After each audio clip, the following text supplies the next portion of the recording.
Hello, you guys, and welcome to Real News Talk Show. Today, I'm coming to you to talk about the story of the young girl in Fort Worth, Texas, who was murdered in her home while she was playing Call of Duty game with her 8-year-old nephew, which she was babysitting her nephew.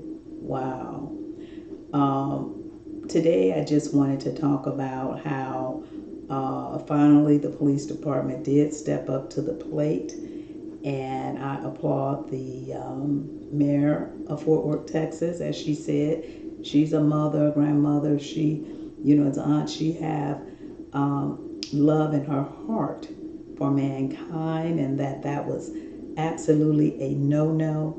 And when they start talking about the gun, start trying to put it on her, she took that away. She says, no, that is irrelevant, because everyone's entitled to have a gun to protect their home in their own home. If they're not doing anything to anyone, they have that right. And he intruded on Atatiana. Atatiana was in her house. I don't know what made her have her door open, because I was raised, and especially being home with just her and that little boy, I don't know what.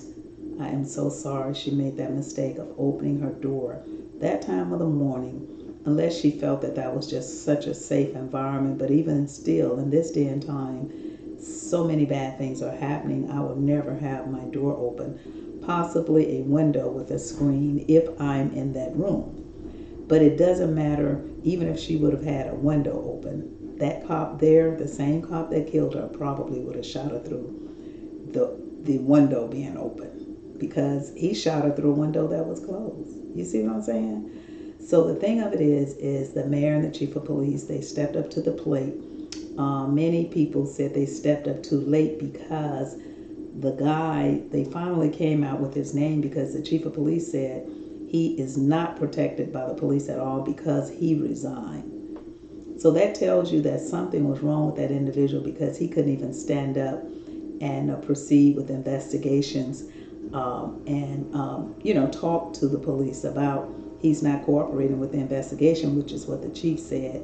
And if he was a good cop, and if he felt in his heart that he did the right thing, first of all, he would not have resigned. And secondly, he would be cooperating with the Fort Worth Police Department. So that in itself let them know what type of person he really, really is.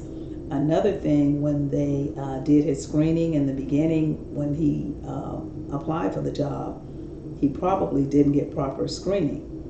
Just like in the case with the Amber Geiger case, they said that she failed the polygraph. She failed the first time she went in to apply for the police job, and she went back and later got the job. So see, a lot of people are getting hired in these police positions when they don't even qualify.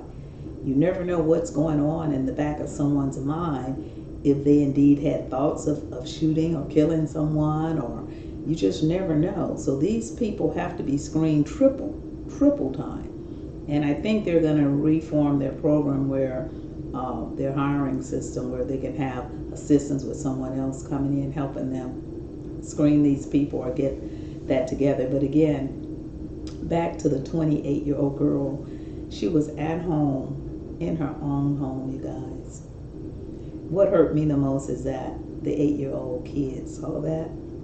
That is so devastating for a child to see his loving aunt fall dead to the floor from a bullet from a police officer when she was only playing a game. Now, I don't know why that game was called the Call of Duty, but as I said on some other videos I've done in the past, since this has happened to her, that Call of Duty was like the cop was called to do his duty. But did he do his duty? No, he didn't.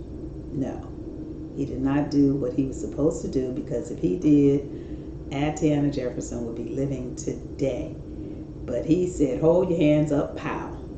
Hold your hands up, pow. He said it all he shot within 0.6 seconds, not even a second. He was talking and shooting, had his hand on the trigger at the same time for a welfare check, you guys.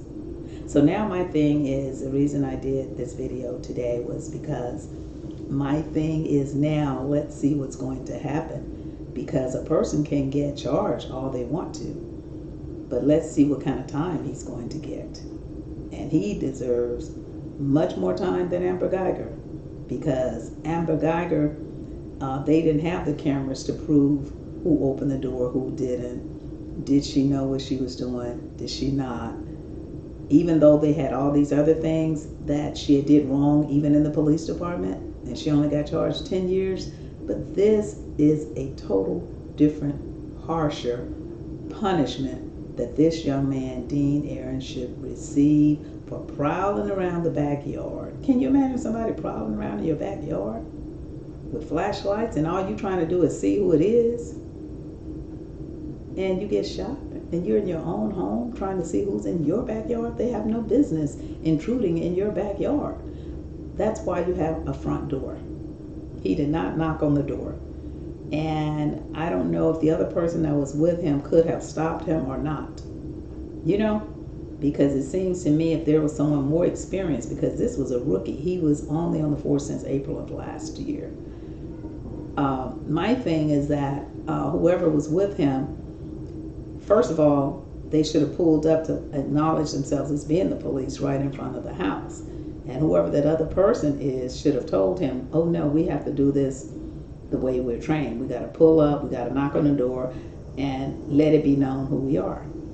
And none of them did that. And that is why she's dead today. A young, beautiful woman. It doesn't matter if she's black, white, yellow, or green. She was a beautiful human being on this earth with such a big heart. She was babysitting her sister's baby, 8 years old, and I think she had 2 boys that she was helping her with because her sister had had heart surgery. Can you imagine how hard that is on her after having heart surgery? Her heart could break, you know?